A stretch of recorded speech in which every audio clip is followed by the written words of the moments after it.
What is up, fellow thermonuclear AFers? I am Damp Valley coming at you with another loaded Hardwood Knocks mailbag. It's our first one in a while. Have a bunch of questions that built up in our Discord, so we're going to focus on those.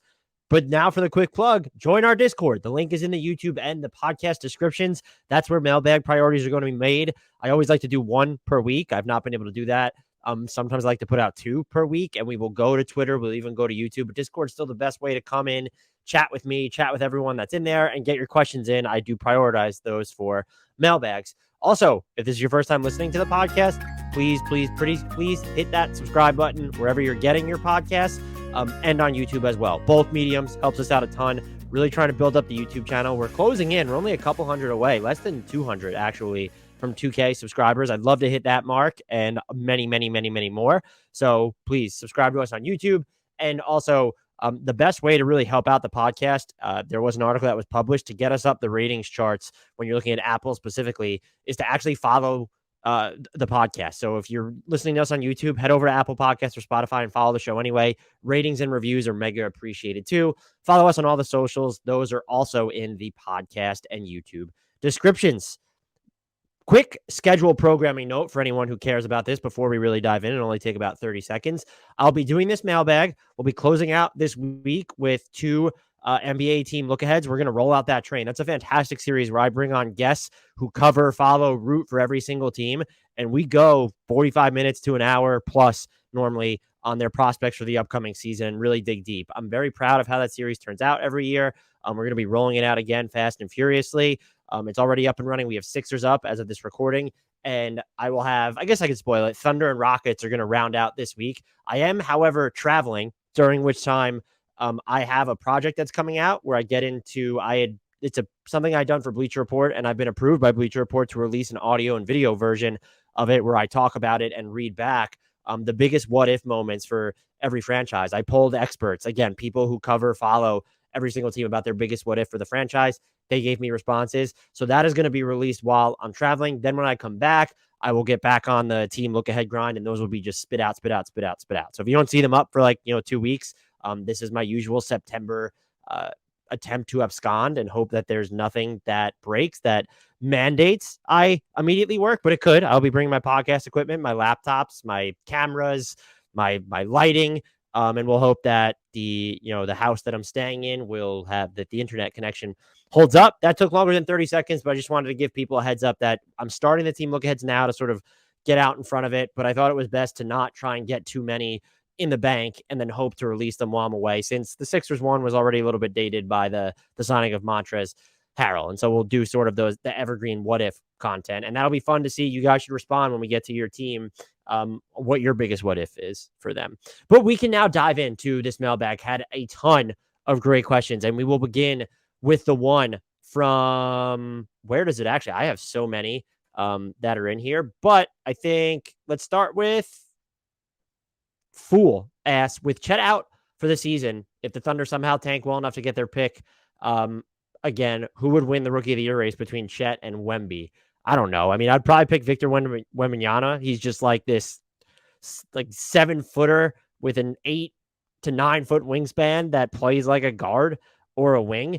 If they're on the same team, that would just be absolutely mind-melting. Chet does when he's going to be healthy. Just such a bummer. We haven't gotten in a lot to that on the podcast. I will get into it more when we do the Thunder look ahead, which is coming out very shortly.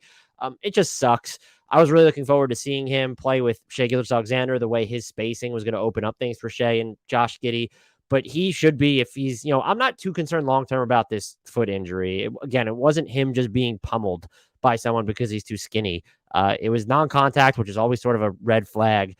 If this leads to permanent foot issues, then yeah, that's going to be certainly concerning. But I'm hopeful that he's able to come back. And if he's healthy next year, I absolutely would put him in. Even if Scoot Henderson and Wembanyama or one of those two are on the Thunder or another team, I would still have Chet right there because he could be potentially transcendent in his versatility at both ends. I would love to see him and Wembanyama together. Having Shai on that team with them, and some people still really like Josh Giddey, but Lou Dortz would also be there. I wouldn't call this a blessing in disguise for the Thunder. I do think this is going to be sort of not the final season of their rebuild, but they were still going to look at this as a transition year regardless. Another transition year, or I shouldn't say transition because they're in the middle of the rebuild, but they were always going to look at this as a rebuilding year for them. It probably gets to the point where we don't have to worry about them shutting down as many people now. And maybe they don't even do that. They could be bad enough. I still think that the defensive company we've seen under Mark Daigneault there, if you want to ensure that you're one of the bottom three teams in the, not just the West, but the league, you probably do need to get to a point where, Kenrich Williams and Lou Dort and Shai Gilgeous-Alexander aren't playing. I don't know what they're going to do with that. I don't want to see it happen. I won't campaign for it. I don't call this a blessing in disguise, though. I think the Thunder, they might have been too good if you wanted them to get Victor Wembanyama or Scoot Henderson with Chet. They still might have, again, I feel like this would be the last year they would do this, and I'm not advocating for it, but this still feels like a year that they were going to really decide, hey, we're going to, if we have to shut players down towards the end of the year, once we're out of the playoff picture, that's before we start making really more aggressive goes of it during the regular season, or maybe tinkering with the roster to be more of a win now proposition. But sucks for Chet. I cannot wait to watch him next season, and I would not be opposed to seeing him go head to head with Wembanyama, on a separate team. But if they're on the same team, like if SGA is still there and it's him, Chet, Wembanyama, I don't even my mind can't wrap my head around that core. This one comes from Azriel_PC. Can Westbrook hurry up and get traded already? And best case scenarios for the Lakers to get off his deal. So I don't buy into Russ and Patrick Beverley sharing a 1.2584 second hug as evidence that everything's hunky-dory and that they want to play together and that this is going to work out. Maybe it does. I still can't shake the fact that Beverley might have cost the Russ KD era Thunder a title when he dove into Russ injures his meniscus, and that started this. They weren't all related, but that was the first of just injuries derailing all these Thunder playoff campaigns. I just find it hard to believe. That being said, if it happens, not time heals everything, but enough time has passed where maybe Russ doesn't care. But Beverly's talked shit about him in the semi-recent past as well, as has Russ.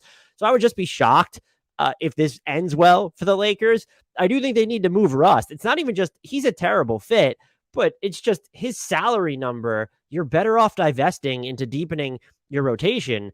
The trick is, though, can you find a deal where it makes sense to give up both your first-round picks? And really the only one that's, if you want to be honest, would I give up 2 first-round picks for, and these are some of the scenarios to get Hield and Turner?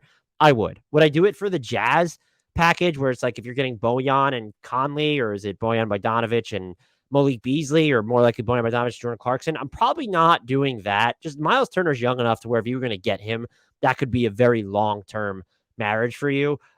I understand why LA would do either. I also get, it doesn't mean that, let's say, Miles Turner isn't worth a Lakers distant first-round pick. I think he is. It would just mean that the Lakers don't want to go that direction, which is fine if that's what they're admitting to, but them not making such a deal doesn't mean that Miles Turner isn't worth it.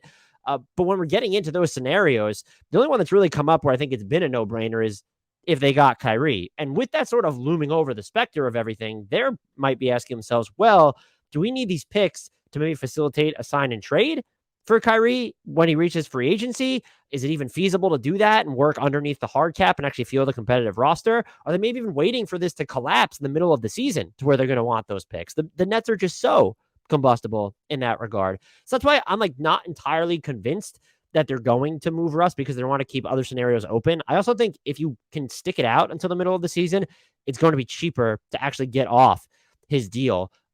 I don't want to just regurgitate, though, the same trade scenarios. Went through Indy.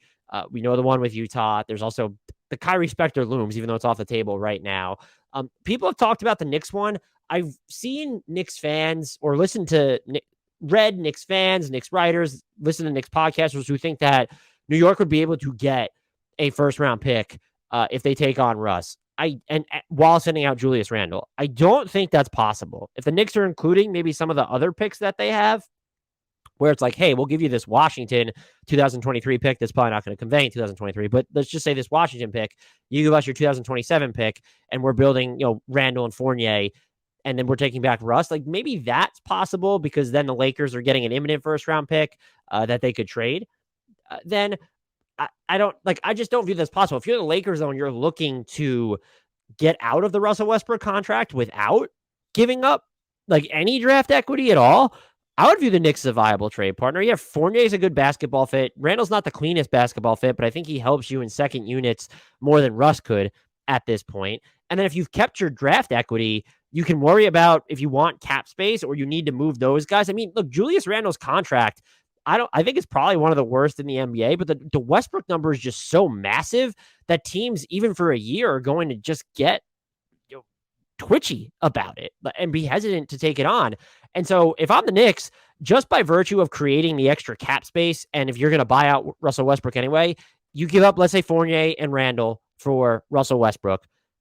You're getting rid of him. Now you're opening up minutes for more of the kids. You're not getting a first-round pick, but you've gotten out of Julius Randle's contract, and he has 4 years left on it at $106 million guaranteed. You've gotten out of the final 2 years of Evan Fournier's deal. He's 2 years and $36.9 million guaranteed, and then a $19 million team option, which I'd be shocked if any team is picking that up in 24-25. So you've now gotten out of those deals. No extra draft equity, but you have just cleared the runway for players this season when looking at, certainly the offensive pecking order for RJ Barrett if Julius Randle isn't there, but also just ensuring that without Randle there, you have a reason to play Obi Toppin. And then that's even by extension, there should be more minutes available for Jericho Sims, even with Isaiah Hartenstein and Mitchell Robinson in the fold. So if you need to expand the deal and you want a first round pick, maybe you're sending Cam Reddish out as part of that. If I'm the Lakers and it's one first round pick for Randle, Fournier, and Reddish in exchange for us, I'm honestly probably not doing that if I'm the Lakers. But if you can get the Knicks to pull the trigger on that deal without giving up a draft pick, and if I'm the Knicks, I would do it. I'm just flat out. I care more about opening up minutes this season by getting rid of Russ, and then they're going to have more cap flexibility moving forward, or sooner, I should say, as well. I would absolutely do that. It would just be, what's the Lakers' appetite for taking on long-term money? The other one that I've kind of identified is, I'm just surprised we haven't heard more about it, is the Spurs. They have, as I'm recording this, I have them at just still over a truckload of cap space. And so between 30 and $33 million, just somewhere in between there. And so you could almost just do Josh Richardson and are they giving up Zach Collins in that deal?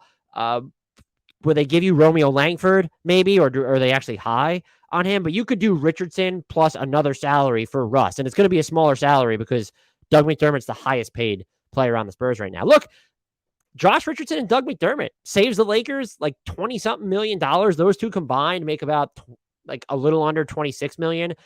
Russ is slated to make 47.1. And so you're looking at over 20 million in savings just off the top there. And we know LA does sort of run itself like a small market team in certain instances. How much you have to give up to actually make that package work? I don't know. Would a 2026 swap get it done just because Doug McDermott is kind of no, it's not, because the Spurs are taking on so much money. But if they would do that for one pick, I'm the Lakers, I might consider it. Doug McDermott has money on the books for next season. It's $13.8 million. It's expiring. They could probably just jettison him, and while including a second round pick would be my guess. Josh Richardson actually helps them by actually giving them a 3-and-D wing. When you look at their roster right now, they do not have a 3-and-D wing. The closest they get is Juan Toscano Anderson, or maybe even Beverly himself. I just it's not Troy Brown Jr. It's not, if you wanted to go Austin Reeves, I don't know if he's 3 enough there. Is he wing enough there either? So you would get a 3-and-D wing who had quietly a good season splitting time between Boston and San Antonio last year. I would do that deal if I were the Lakers as well. And if you're going to then, hold on to Russ or see what other opportunities evolve as the season goes on, maybe Charlotte becomes one if they're just looking to get off Gordon Hayward's deal, or maybe even Terry Rozier's deal, because they're sort of looking to start anew. It's very unclear what's happening there. So those are some, I think San Antonio and the Knicks one I laid out specifically are just some different ones that I haven't heard a lot talked about. No name for God. Do you know of any all-in-one metric that empirically indicates the value of young players? Well, the issue I find with LeBron, EPN, Darko, BPM, etc., is that these are based on production. And since young ones usually have to carve out their spot in the rotation on good teams or on bad teams with good minutes, their production sucks, making the aforementioned stats useful to describe their production, but useless for extrapolating their potential. So flat out, I've heard of, I guess not actual names, but I have heard that there are teams that either have or been looking to develop these metrics that focus less on production, without context, really, by the way, and are more about projecting. And I have no doubt there are proprietary ones within organizations. I don't know of names specifically, and even if I did, I wouldn't, if I did know them, I wouldn't be able to release them because I feel like that's the only way that I would be able to know them. I will say, when you're sort of looking at, I think that there is a movement, or not a movement, but a sentiment around the league that they do need to do a better job, or there's a focus, I should say, on having these context-dependent, projection-based stats eventually out there. So maybe they will be public. I think something that's useful right now is if you can get a subscription to B-Ball Index or backpicks.com. I'm paying for both. They do have certain, I would call them context dependent stats that are out there. And I'll use B-Ball Index, like being able to look at the spacing of certain lineups. And then you can see how that translates to how a player is faring. You can look at the level of shot difficulty on all of their field goal attempts. So you could see, okay, well, Donovan Mitchell's true shooting percentage might have been lower than Seth Curry's, but look at the shots Seth Curry was taking versus Donovan Mitchell when you're talking about off the dribble and self-creation. And so I think those stats are very important and are the best that we have that are publicly available. They will be behind submodels, and they're definitely not they're not these catch-all metrics, but those are just inherently flawed. I think that they are very useful, including NBA Math's total points added, when trying to gauge the value of a player, especially established ones. And when they're all sort of agreeing on a player, I do think that absolutely matters. But like they're just inherently flawed, and we can't boil down the production of any player, whether we're talking about not even production, but the future of a player, down to one metrics. I think that you need to look at the ones that are out there that can be context dependent, like that's baked in, or can you provide the context yourself where it's okay, Donovan Mitchell, true shooting percentage lower than Seth Curry, just as an example last season. But I'm going back, I'm looking, Donovan Mitchell took I don't even know the number, 70% of his shots went unassisted, where Seth Curry, only 30% of his shot went unassisted.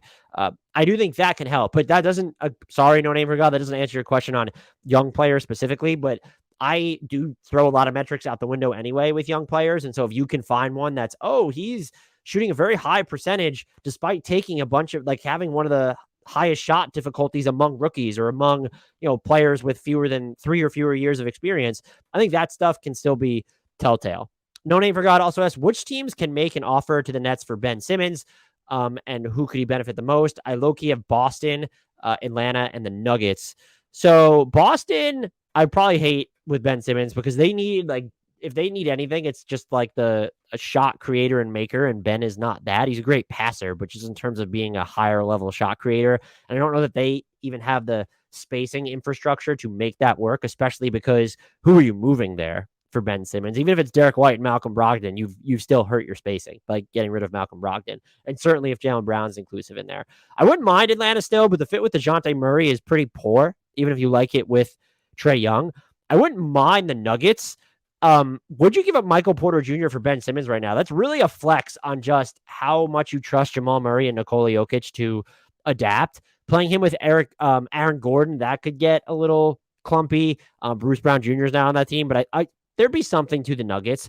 I'd be curious if just would one of these rebuilding teams still want to take a chance on him? Or I wouldn't mind seeing Ben Simmons in Charlotte at this point. What do they have to give up aside from using Gordon Hayward or Terry Rozier as a salary anchor? Do you like James Bouknight? Do you like Kai Jones? Would they be willing to move Mark Williams in that deal?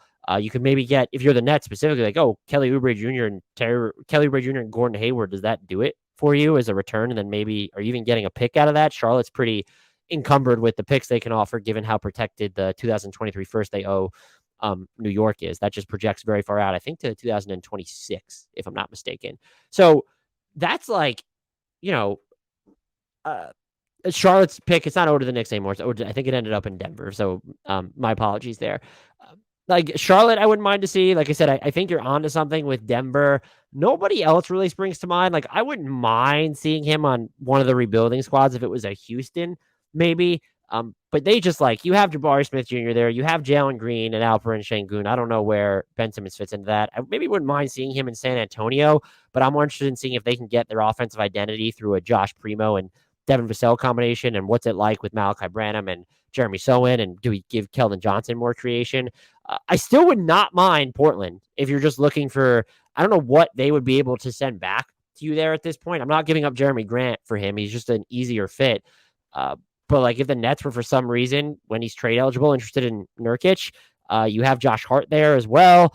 And there's Justice Winslow. Like you could get to the salaries. Do the Nets want Gary Payton the second? I still wouldn't mind Portland. I'm not, if it's Anthony Simons, Damian Lillard, Jeremy Grant, that's and Ben Simmons, excuse me, like that's a really interesting core. I'm not giving up Shaedon Sharpe for Ben Simmons. His value is falling too low there. And I don't think the Nets are going to be looking to move him at least until they see whether he can play and remain healthy. And if he can and they want to move him, I would very much question what type of value they'd be able to get back for him. But so I'll say Denver, Portland, and I would be like really interested, I think, to see him in Charlotte. Those are just my three. I don't like Dallas is a no. I don't want to see him in Detroit or Golden State.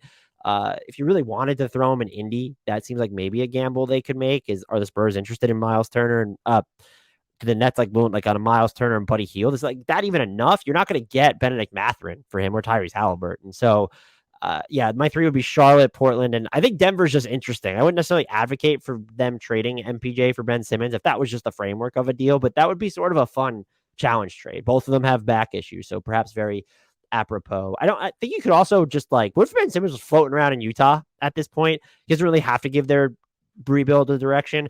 Or maybe even Washington.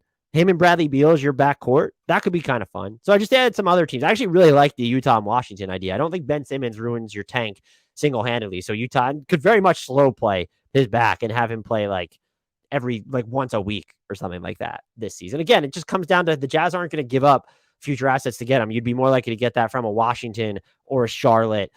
Denver with Michael Porter Jr. having the challenge trade. I don't even know if Portland would give up a pick for him, to be honest. Would you trade Anthony Simons for Ben Simmons? Mike, I just not without knowing Ben Simmons is back. Like if that was the straight up trade, it can't be. Money would need to exchange hands there, but food for thought, I probably wouldn't. Just because then you're not aging up your team, but you just got Anthony Simons on that 4-year deal. And if the Nets are willing to do that trade, it's probably because Anthony Simons is balling out.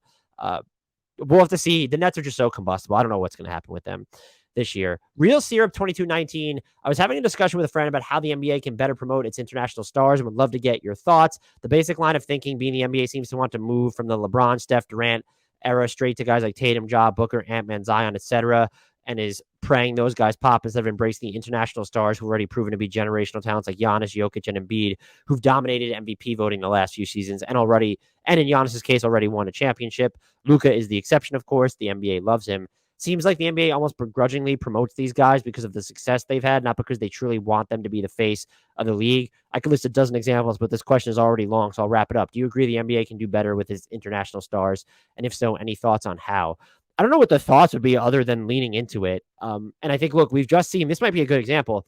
We've just got word that Scoot Henderson and Victor Wembanyama are going to square off in a game, I think October 4th and 6th. It's just an exhibition game. Can you just expose NBA fans to these players when you know that they're coming down the NBA draft pipeline before they get there? There's a case like Giannis where not that there was no way to know about him, but Luka was very much, he was still heralded as this unknown prospect, but everyone knew he was making the jump to the NBA. He was in the number one pick conversation.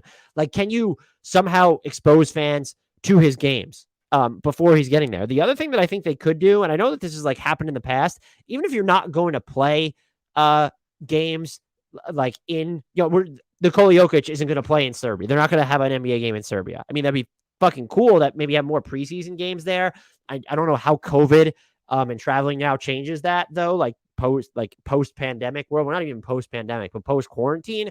So that would be something they consider. But can you maybe run like exhibition games where it's, teams will have off afterwards, but you're catering to the timeline that's in Serbia to draw in those fans a little bit more? Maybe that's stupid. Can you have like, if you have these transcendent stars from these countries, can you have like, and maybe some teams have done this already, but can you have like a Slovenian national night if you're the Mavericks? So they've done a good job promoting Luka, obviously. So I think it starts maybe before they get to the NBA though, and Joel Embiid was different because he was at Kansas and the hype train was up on him. But like, you weren't overexposed to him. You were more exposed to Andrew Wiggins, which I guess could still be considered an international prospect, being from Canada. if they're not going to NBA colleges, and even like, look, if they're in the G League, if they go that route too, I feel like we're not as exposed as we need to be to those types of prospects. But I think you could definitely just like, why can't we play if insofar as it's feasible, why can't we play preseason games in Serbia or something? Or like I said, have like these, can we have an international week? We have these rivalry weeks. Can we have international star week where there's like homage being paid to these players, where they come from, looking at their backgrounds, talking about their countries, so that people aren't confusing like Eurobasket with FIBA basketball? That's happening. And I look, among the casual NBA fans, or NBA fans in general, like I get the confusion, but when you have media outlets even mixing those up, that's probably not great. So I don't think, honestly, I don't have a good answer to this. I hope at least that thought was semi-coherent. Some of them work. We did have No Name for God responded to this in Discord. I've been operating under better, I think the NBA is a market and the product is fun. Current fraction that dominates is domestic or US fraction, while Asia, Europe, Africa are slowly coming up. The marketing strategy NBA takes is looking at the max revenue, and in the short term, that seems to be US. But the fact, as you pointed out, that international players are dominating will certainly expand the national interest, give NBA motivation to push new young international prospects like Victor W. Just my 2 cents worth. This was a great question from Real Syrup. I would just say, like, some of the like revenue potential would just be tied to, well, can we give these stars the exposure? And I would say like Giannis had more than adequate exposure before he won his title. But even just having this is a symptom of the rest of NBA coverage. The fact that we're waiting for him to leave Milwaukee to end up in a bigger market, you can absolutely do a better job to support players when they're on these teams. Like, can you on the smaller market, non-glamorous mid-market teams, which is to say, you can't dictate what ESPN and what Bleacher Report is going to talk about. And I work for Bleacher Report. That being said, like, when we have a broadcast and we're talking about Giannis's free agency, but it's actually like Celtics, Lakers that's on it, like, that's a problem. Like, or if it's Bucks versus whoever, and you're still talking about Giannis's free agency, part of that coverage needs to change. I love transactions, but I also love basketball, and I'd be open to, like, being able to dive deeper into these players' backgrounds during the broadcast, like having these segments. Can you do a better job of having that just on NBA TV, which you have direct control over? So I think it just certainly starts with the best way to better promote them is to promote them more, and maybe at different points. And like I said, maybe it could be like an international prospect or star week or both at this point, like we're doing with rivalry week. I do think a bigger thing could be, and I use this as an example for Luka specifically, the fact that so little was known about him heading into the NBA draft for, the analysts that cover the NBA draft, but just like his name was just out there, but there just wasn't enough information flowing about him, in my opinion. Like, you could also make a better effort to do that. And is there a way to showcase these games on NBA TV, or just somehow like through segments or something where you're tackling these, not as ESPN or just Bleacher Report, but on NBA TV or just on the NBA.com website, having more articles on them when you're looking at ahead and trying to project forward. That would be my 2 cents there, or hopefully it was at least a 1 cent worth 1 cent on that. Those are my thoughts. HP Burgie asks, what if Tim Connolly, the team president for the Minnesota Timberwolves, made the smartest move of the offseason by purposely overpaying for Gobert so that other teams couldn't get a KD deal done and he stayed in the East? I know that's not true, but honestly, what if he felt like he had to get the deal done before KD was traded so that the trade didn't end up at the price on Gobert? Basically the opposite of what happened. Interesting to think about. Look, I'm all for the pettiness. I like to think that Giannis held up his extension decision just to let teams who really wanted him go through their free agency process is that 2020? I think it was. Apologies if I have the year wrong. Only to then be like, oh, no, I'm staying in Milwaukee. And there were teams that sort of planned around him maybe hitting the free agency market.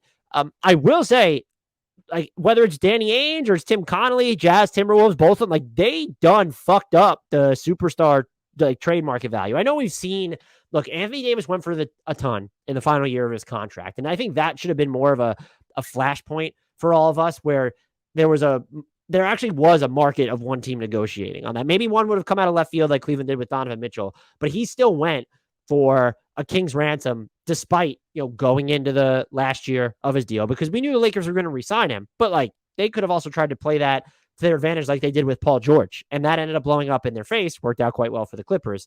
And even the Thunder, they were able to trade Paul George and Kawhi without ever actually having Kawhi.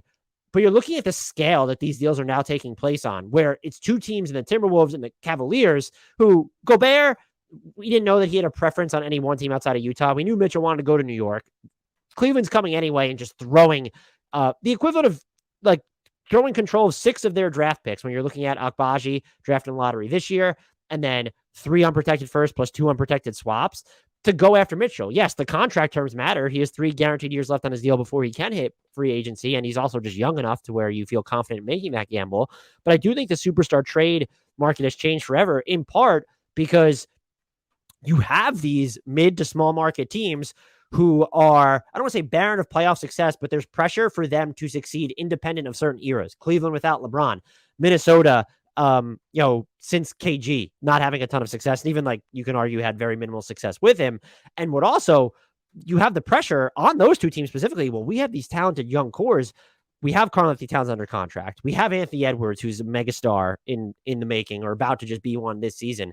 Could be an all-NBA player already. Like, we just need to maximize this window because stars are requesting out or getting disgruntled. Or we're seeing a point in Utah where Donovan Mitchell is only 1 year into his actual max extension and getting moved already. He did not ask for this one, but we're seeing that these NBA windows are more fickle. They're tighter. And so I do think there's an incentive for teams from all like market types to just go for it harder. And so that's going to drum up the cost of stars that you are not drafting or signing in free agency outright, obviously.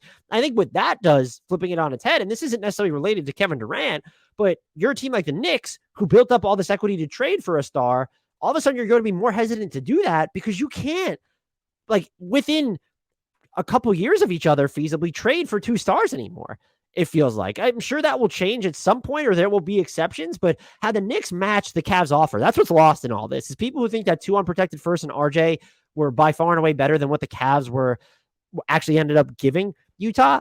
That's arguable at best. I think rebuilding teams like the Jazz just prefer the unknown of draft picks rather than, even if you think RJ Barrett's extension is fine, and by the way, it is, like, you just prefer the anonymity associated to these draft picks, that mystery upside to what you can do not only after you use them, but if you wanted to flip them. And there's also just that tied to the unknownness of down the line with these teams. If you're sending Donovan Mitchell to Cleveland, or you're sending Rudy Gobert, who's in his 30s, to Minnesota, you're like, well, their distant future might not be promising. Mitchell could leave Cleveland. Rudy Gobert could regress in an extreme fashion. So I do think, in part because of Tim Connolly, I really do think it goes back a lot to the KD trade, the AD trade. But like, this trade market for stars has ostensibly changed forever. And it might change the way then that I don't really think any team was actually thinking that they could trade for 2 stars and that's how they're going to rebuild. Most of them know that you need to get that first one in there via the draft. The Knicks have yet to grasp that. That's just,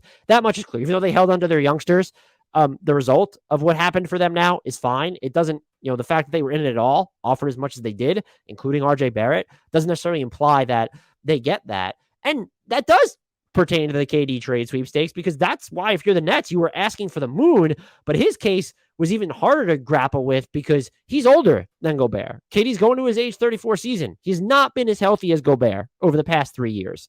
And so what are you actually supposed to get for him? Is it acceptable to get as much for Gobert when it's Kevin Durant, who's a top 10, top 5 player, versus Rudy Gobert, who at his best he's an all-NBA player, but he's between top 15 and top 25 at his peak. So this is just like stuff that I think is really going to change, and maybe it'll be sort of addressed in the next CBA, but I also don't know how you, aside from creating an avenue to there being a renaissance in free agency, which maybe the cap spike, even by virtue of smoothing, can help with that, because the cap's still going to go up. Certain players, it's not going to be worth it for them to extend. Think of Donovan Mitchell.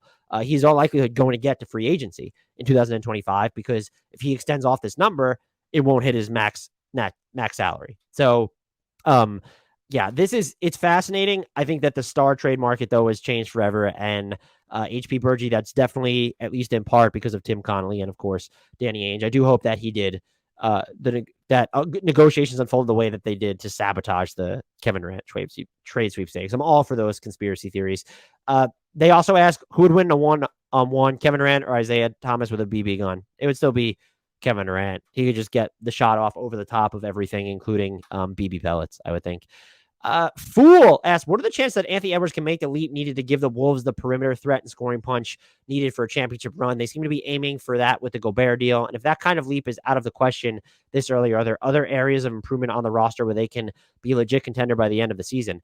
Look, I don't think they need Anthony Edwards to be an all NBA player for them this year, for them to be a title contender, or at least a title contender in the image of the regular season. They could be a top 4, top 3, top 2 team in the West, even if he's not an all NBA player. But when you watch Anthony Edwards, there's room for him to grow as a passer, and he's already made some really complicated passes. And I think when you look at his off the dribble shot making, showed even more flashes of that after the All-Star break specifically. Could break them down. I was looking at like specific dates actually earlier, but let's just use the post All-Star break as cleaner. Shoots nearly 35% on his off the dribble threes during that span. That is the pathway. You need him to be your lead playmaker, and I think he's capable of that down the line. Do I think he would be better than Jason Tatum as a passer this season? He might be able to get up to the Jason Tatum level this season, which perhaps that's enough. If you're looking at other areas of improvement, it's just what is sort of the if the defense, I think, is going to be wind up being spectacular unless we see Rudy Gobert just implode. But can you get enough 3-point volume and shot making out of this group that you have? And maybe you have enough of it with Towns and Jalen Noel, but like, I'm talking about dead eye accurate shooters outside of those two. And a lot of that could come down to, well, Anthony Edwards on set jumpers. Is D'Angelo Russell going to shoot better than he did last year on pull-up threes?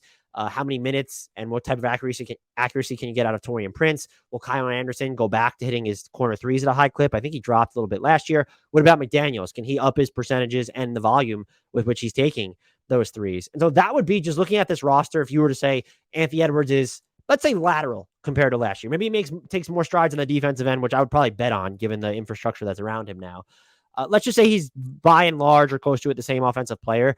I think your quickest path to playing above your expected level, if you don't have Anthony Edwards making the All-NBA leap, would just be this roster gets collective improvement on their, I don't want to call it necessarily floor spacing, but just their other non-elite shooters. And like, we have Towns, and I think at this point you're going to trust Jalen Noel there.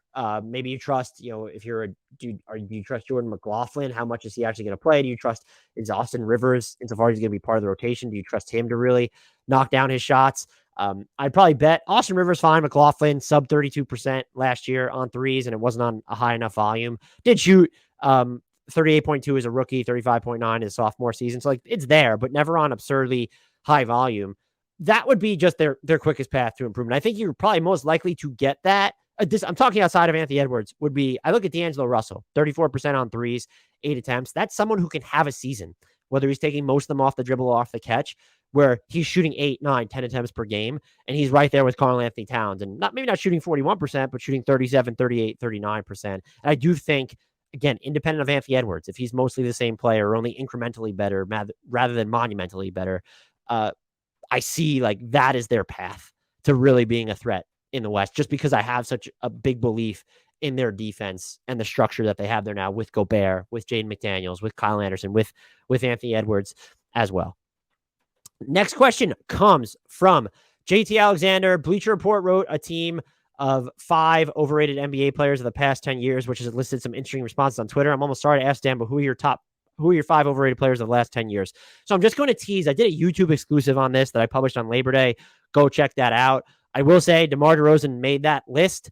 I am vehemently against that decision with respect to my employer.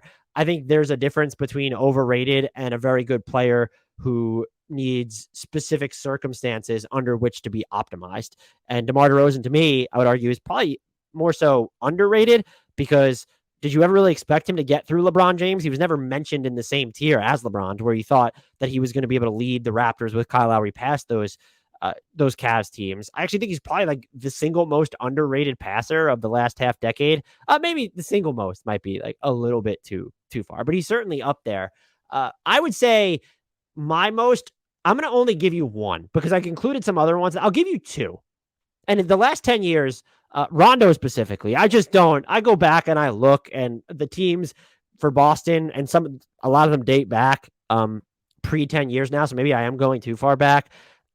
But I don't know. I just feel like we sort of all overhyped the way that he would dribble the air out of the ball just because, yeah, he would move with it and like his passes were pretty and he did set up guys. But the Celtics were just like, once he lost top shelf talent around him, dealt with injuries, but just never elevated the play of noticeably inferior players, like never got them to that next level. And like he was at all these different stops.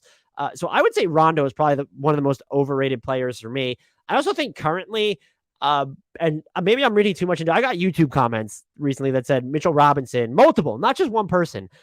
Mitchell Robinson's a better defender than Evan Mobley. And I just feel like, having discussed with people wondering why, well, if Robert Williams III can be what he is, why can't Mitchell Robinson be viewed as this asset? And then we've also seen him compared to Gobert. Like, Mitchell Robinson has never shown the passing that RW3 has shown. I think his switching is like the defense in space, maybe not switching, is just not as dynamic as what we've seen from RW3. He's clearly no Gobert. He's one of the least dynamic offensive players. He can't put the ball on the floor. He can't make a pass out of the post on the short roll. This is not someone who's going to have a bunch of like head or up fakes around the basket to adjust his shot. It's just like, and he got 4 years and $60 million. Good for him. It's on a declining scale. You want to bet on him staying healthy, getting better, fine. But he just feels overrated to me. The rest of my players, I'm teasing our YouTube exclusive, JT Alexander. Go check out that list. Demos Cole. RJ Barrett is not a bad scorer. So how are his extremely inefficient splits explained? Are they related with general dysfunction of the team, lack of true point guard, general decrease in 3-point percentages in the NBA, or a combination of all the previous points, or something else in addition, maybe? So two things stand out to me. One is role inconstancy for him, where he has been very much asked to, at points, to be a complimentary scorer and to dot the 3-point arc. And he's shooting 37+% on catch and shoot threes for his career. That's a fine number. But then last season, he's sort of tasked towards the end with running the entire show. And we saw a lot of flashes, some really nice passes from him, some really nice sort of movement and cadence once he got into the lane. Took a bunch of shots at the rim, still struggled to finish as efficiently as you should, but he's not having these consistent opportunities to work on his game at that level. Will he get that this season with Jalen Brunson there? I'll question it if Julius Randle is still in the lineup. The other thing is, I think a player like him, who is, to me, never even going to be the level of off-the-dribble jump shooter that DeMar is from the mid-range. I mean, he can bring his percentages up. Just, like, yeah, I could see him like dribbling into pull-ups, that's fine, but never going to be sort of these, quick fire 3-point shots off the dribble or mid-range jumpers off the dribble. You need to surround him with a bunch of spacing. And like, yeah, I do believe that RJ could like have a nifty floater, and you're going to trust him like using his right hand more on the perimeter. There are things that I think he will improve, but as someone who's not super reliant on athleticism, it's even just like, Jimmy Butler is someone who's been very effective with his downhill pressure, not relying on his jumper, but he just has a level of explosion, I'd argue, that RJ Barrett does not. The spacing around him needs to be better. And that's not an indictment of RJ Barrett, really. That's just an indictment of, if the Knicks want him to be the guy, you need to maximize the roster fit around him. And I don't think, I would even say that this could be the case for Jalen Brunson, is that so much of what he does best happens inside the arc and putting defenses on tilt. I don't know if the Knicks are going to have enough shooting around him, enough 3-point volume or enough 3-point efficiency, or just enough players standing where they need to be. When you look at Tibbs's propensity for wanting to play a traditional center, is he going to let Isaiah Hartenstein camp beyond the arc or on the perimeter like the Clippers would do a lot last year? I don't know. So that would be my concern. I'm not trying to say it's not all on RJ, but I think he is probably underrated on a national level while being overrated amongst Knicks fans in general. And there's a happy medium. I think that happy medium hasn't been reached because the context of his role has been so inconsistent. And then the Knicks have not been built for us to even see what a higher volume, high usage, best version of RJ Barrett looks like. We saw the higher volume, high usage version of him towards the end of last year. And Fred Katz has been on this at The Athletic, did a bunch of fantastic pieces about his performance post New Year.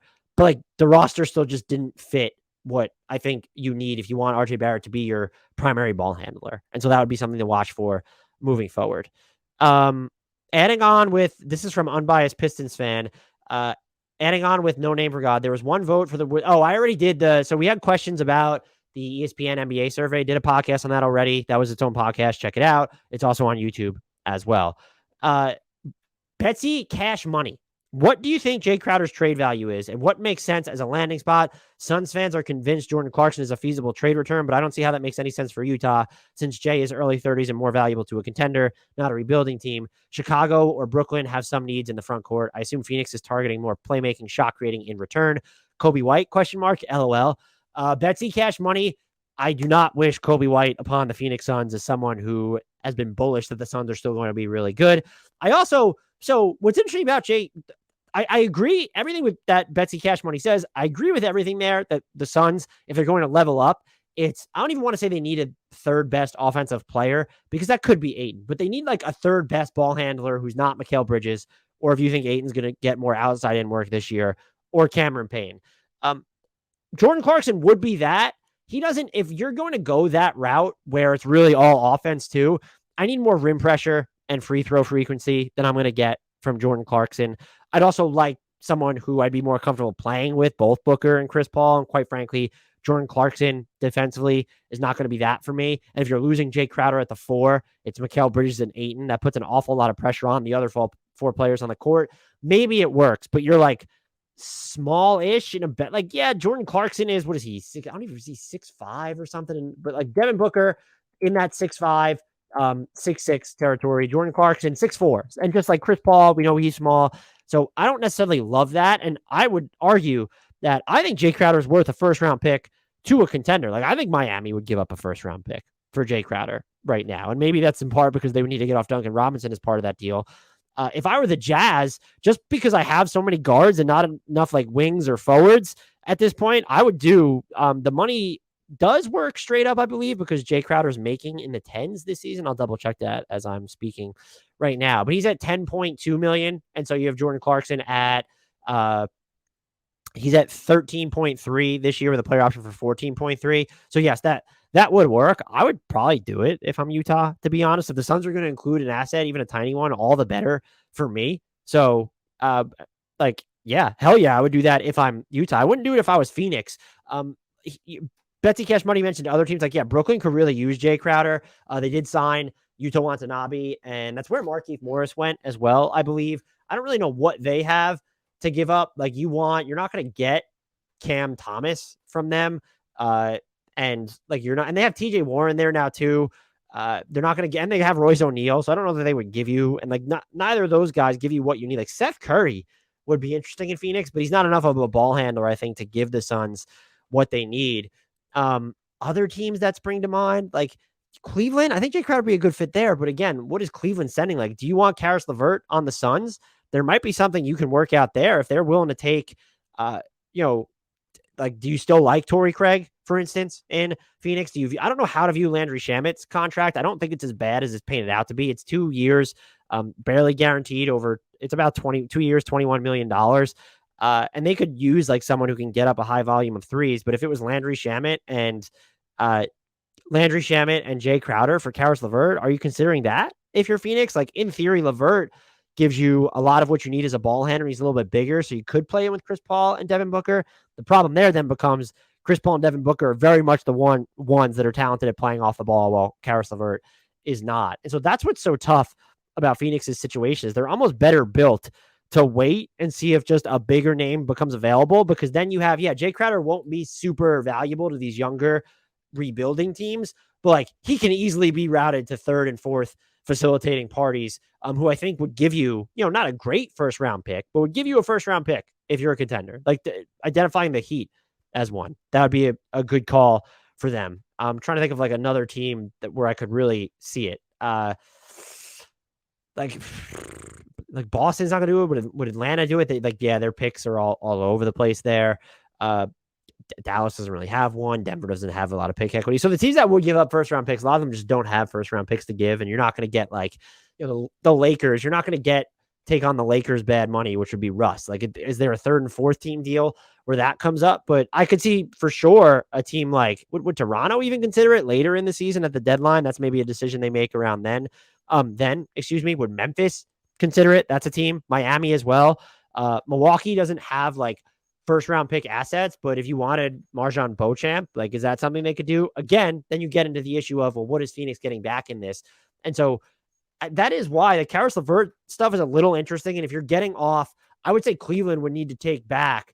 And I mean, like, part of what's difficult for them is they have a ton of room. Oh, they do have more room under the tax than I thought. So if you wanted to go LeVert for Jae Crowder plus salary X, I don't know. Like, do you think that's campaign? Do the Suns not want to pay him his $6 million, or is it more likely to be Torrey Craig, or is it Landry Shamet? Like, those are deals that could work. It could be Dario Saric as well, but I kind of think Phoenix needs him, and he's more valuable to Phoenix than he would be for Cleveland. And so something like that, I don't know if it's perfect, but could keep an eye on. And I wouldn't hate LeVert in Phoenix. Betsy Cash Money asks, where do I think Montrezl Harrell will end up? He is in Philly, and I'm so mad because it's after I released the Sixers look ahead. The pickings were pretty slim on that. So let's talk about the Montrezl Harrell to Philly move very quickly. I guess I like it for the regular season. I wanted to see more Paul Reed with the Sixers. And now you're giving Doc Rivers, another former big of his from the Clippers, just like you did with DeAndre Jordan, that he's probably going to play ahead of Paul Reed. Now, I get it. Joel Embiid's going to miss games. You need innings eaters for the regular season. And if I trusted Doc Rivers to still balance the development of even Charles Bassey or Paul Reed, go ahead. But I also think like Philly's better off running lineups with PJ Tucker at the 5 when Embiid's off the court and Paul Reed together. Like, that's your front court. I guess what makes Montrezl Harrell appealing here is if you're playing him in minutes with PJ Tucker or Tobias Harris as the 4 when he's the 5. It makes it easier to prioritize the spacing and get him really rampaging downhill. It's a minimum signing. I don't think it makes or breaks them. I lament the fact that it's going to hurt the development of Paul Reed. Matt Chan, the Hawks and DeAndre Hunter are due to discuss an extension, but haven't come to an agreement as of now. My question is, if he has a similar year to last year, do you see any teams that would go out and give him a big offer sheet next season? Hawks front office has made it clear they are invested in his development, but I could see a world where the price is just too high if he can't show some upward trajectory. Yeah, I mean, look, I'm with you. If he has the season he did last year, where I think the kindest way to put it is there was just, it was stagnant to regression on the stagnancy to regression from him on the offensive end. And I was just like not super impressed with him defensively, but he's just still, when you look at his size, and the way that he uses space to his advantage, he's rock solid there. Is this someone like, in theory, he's not worth, let's use OG Anunoby money here, where OG Anunoby's at $17.4 million. I wouldn't give DeAndre Hunter that right now, even with the cap going up. Like, that could be money that he gets. Would the Pistons look at him? They're going to have a ton of cap space next season. The Cavs could technically have cap space, as Justin Rowan pointed out to me when we were talking post Donovan Mitchell. I wouldn't, if they really want to just keep leaning young and they're going to pay him as sort of a flyer wing. But the Pistons would be interesting because they could still sort of use wings there. Would Indy be invested in his development? They're slated to have a ton of cap space next season. Orlando still needs a 3-and-D wing, so would they be comfortable? And I'm not saying, like, there's Franz Wagner there. They have Jalen Suggs and Paolo Banchero, Chumo Kiki there too, Gary Harris. But, like, I think you're looking at teams. There are a lot more teams with cap space, and even Utah. Like, if they're just going to have money and they view Hunter as a nice developmental project, could we see them sign him to an inflated, like, 2-year deal when we're talking specifically about, Detroit or Utah as an example? So those would be two teams right off the bat I'd keep an eye on. Like, if Charlotte has money, but that depends on what's happening with Miles Bridges. Not Orlando for me. No. OKC, maybe. Like, if they just want to throw some money around, but they'll run into roster spot issues. So I'm just going to say keep an eye on Detroit and Utah if things get weird with DeAndre Hunter. I don't think the Spurs would do it. But if things get weird between DeAndre Hunter and the Hawks this season and they don't agree to an extension, I'd probably expect him to see him on the trade block. Because if he's not playing well, if you're not getting development from him, the Hawks are going to be substantially weaker. We did talk about this on the Cavs podcast, but very quickly, Fool, how much more important is Isaac Okor's development to this Cavs team now? If he can become a reliable playoff starter, what's the ceiling of this team? The ceiling would be championship, because I think that's what their ceiling is, if not next season, the season after. With Isaac Okor, I think it's just very important that you want to see him continue to hit corner threes, improve his above the break 3-point percentage as well, off the catch. You don't need him to do anything else now, and that might be a problem. Like, yeah, he's had some nice moments where he's moving away, like without the ball towards the basket. So if you can get more of that with Mitchell and Darius Garland, but like you need him or Mobley, I will say. Like, you need that third guy who's going to hit 3-pointers reliably as part of that starting 5. Can it be Okoro? Because they don't necessarily need him defensively as much anymore. Maybe you think that they do because he can defend at the point of attack. So that's even going to be important then if you don't want to put Mitchell or Garland on certain of those assignments. But I think offensively, and I talked about this with Justin Rowan as well, it was just from the Chase Down pod, he might need the ball in his hands to really be maximized more. But like, it's not going to happen now. Like, there's just no pathway to it. You want to see Mobley, Mitchell, Garland with the ball in their hands more. And so even in the second unit, like, you have Karis LeVert, Ricky Rubio will eventually be healthy. You don't want to see Isaac Okoro get those reps. So can he become like dominant, getting out in transition, let's say, for those Kevin Love outlet passes, cutting more towards the basket, just general off-ball movement? Or I think what will be a swing skill for him is just hitting that set 3-pointer from the corner and also above the break at, let's say, overall, a 36-37% clip on reasonable volume. I'm talking 5 attempts a game. That would put the Cavs just in a very enviable situation, more so than they already are. Adriel_PC, now that Mitchell has been traded, does a Miles Buddy Westbrook deal get done? We did answer a version of this question before. I will say, if I had to pick the team that's most likely to get involved in a Westbrook trade right now, it is Indy. I just don't know that I have faith in it getting done at all for reasons I outlined before. I'm going to say, I want to say no, but I'm tired of saying no and then having those moves go down. I will say that's probably feels like would be the most likely trade. I'm just going to say no. Just something about the messaging Los Angeles is putting out there. And now you're punting all of a sudden on the Kyrie Irving sweepstakes. Muckle, would love to hear your ranking of a top 5 or 10 backcourt on an upcoming pod. Oh, wow. Here's a good teaser. I recorded a podcast with Adam Frommel where we ranked the backcourts of every single team in the NBA. We separated into 6 tiers. That will be dropping Monday or Tuesday of next week, so keep an eye out for that. Darkwing Duck, tell me as a national media entity why I should watch my favorite team this year minus our top 2 from last year.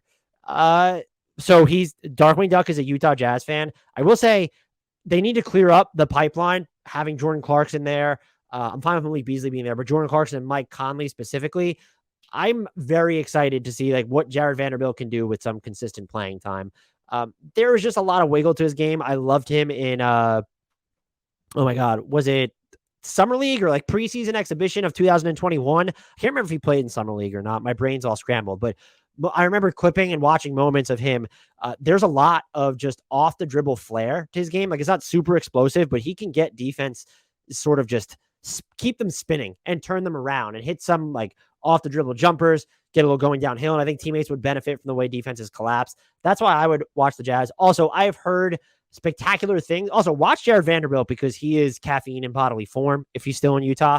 Walker Kessler, a lot of people have tons of faith in his defensive ability. I don't think he's going to be quick enough to be like this dominant all-NBA defender, but when you sort of look at his length and his presence around the basket or his ability to swallow shots or disrupt them a little bit away from the basket because he knows how to use his size and length, that would be another reason to watch. The Jazz do not have that Polestar cornerstone prospect right now, but there are still reasons to like there are players that could be a part of their next era of good basketball. And I'd also say I haven't given up fully on Nickeil Alexander-Walker just yet. There is like someone who can pull back into jumpers like that and get them off. It'd be nice to see him do it more efficiently. Can he put it together as more of a consistent decision maker as a passer when he gets going downhill, as a finisher around the basket? I'd like to see him get a bunch of reps too. So him and Jared Butler, both those would be my reasons to tune into Utah. And it'll be part of why I do turn into Utah this season. Can you, Rome 8180, can you talk about why Collin Sexton was valued so low on the marketplace? Ultimately, I don't feel like his injury concerns are that worrisome. And in the 2021 season, he averaged 24 points per game on 48, 37, 82 splits. There can't have been many players his age in the history of the league to hit those shooting splits on that volume. What am I missing here? Are the passing and the defense really enough to drag one of the better young scorers down to a sub $20 million contract? When I compare stats to RJ Barrett's, to pick another recent second contract, I feel like Barrett would have to be the best defender in the history of basketball to justify the extra $50 million. So Barrett didn't get an extra $50 million. He got an extra $35 million. I've talked about Collin Sexton a lot. We did the whole pod on that. I'm sure Raul, who's Rome 8180, listened to that one, given how much he listens to this podcast. I will say that I just think there's a stigma more so against smaller guards who either are not A-plus passers or they're not hitting a ton of off-the-dribble jumpers. I think Collin Sexton can be a solid, like a very good to fringe star off guard when you're looking at a starting lineup, or just come off the bench and I think give you enough playmaking to where he can run those units. You get him going downhill. He can make good passes off those defenses collapse. I just don't think he's ever going to have the in-between game off the dribble or hit a ton of off the dribble threes. His 3-point volume is also suspect in general, even though he shoots it really well off the catch. But it's like I've said before, he's a 24 points per game scorer for the 21 season. And like the efficiency he had them on, where he hit better than 50% of his twos and 37+% of his threes. There's only a couple players in NBA history who've done that at his age. It's fewer than 5. I can't remember the names. Again, I spoke about it on a previous pod, so I don't want to go too deep into it. I think when you look at RJ Barrett, there's also just people who are going to favor size. RJ Barrett 6'7", and he profiles at worst as someone who could be like his worst best case outcome, let's say, is a 3-and-D wing because he's been rock solid defensively. I don't think he needs to be the best defender in the history of basketball. I still don't think you want him covering your toughest wing assignments, to be quite frank there. But he's shooting 37+% on catch and shoot threes while defending at a position, wing spots that are just more valuable than a lot of people consider guard defense, which Sexton is also not good at. And so there's that push and pull there. Do I think Collin Sexton's been the better offensive player to date? I would say Collin Sexton's also been the more valuable player. Projecting ahead, though, I understand why you might be more intrigued by an RJ Barrett as opposed to a Collin Sexton. Yeah, so like that's where I'm at with Sexton there. And that is it for this mailbag. I answered a ton more questions. This went longer. I was on a deadline and I'm going to miss it now. But this was great. Please, if this is your first time checking us out, rate, review, subscribe wherever you're getting your podcast. Hit it on YouTube, like, comment, help us break the algorithm. Follow us on Spotify and Apple Podcasts. Download every episode to help Hardwood Knocks climb up the charts. Follow us on Twitter, Instagram, TikTok, all that fun stuff. The links to that are in the podcast and YouTube descriptions. Until next time, and as always, leave you the shout out to the one, the only, the indelible, the legendary, the one who's actually more valuable than RJ Barrett and Collin Sexton combined, Frank Ntilikina.